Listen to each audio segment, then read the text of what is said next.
അദ്ദേഹം മുണ്ടെടുത്താലും മുണ്ട് മറക്കി കുത്തിയാലും മുണ്ട് അയച്ച് തലയിൽ കെട്ടിയാലും ഞങ്ങൾക്കൊരു പ്രശ്നമില്ല.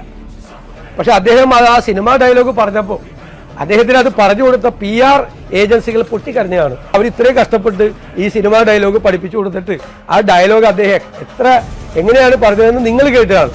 പിന്നെ മുണ്ട് എങ്ങനെ വേണേലും കുത്തിക്കോട്ടെ, ഞങ്ങൾക്ക് യാതൊരു പ്രശ്നവുമില്ല, ഞങ്ങളൊന്നും ബാധിക്കുന്ന ഒരു വിഷയമല്ല.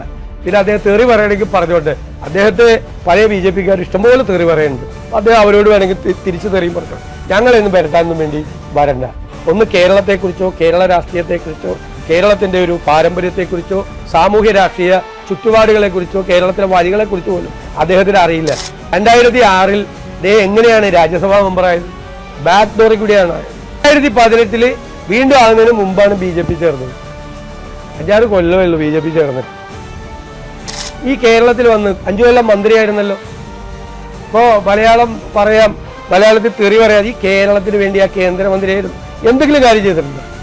വിട്ടേക്ക്, ഞാൻ നിങ്ങളോട് അത് വിട്ടേക്ക്, ആ കേസ് വിട്ടേക്ക്.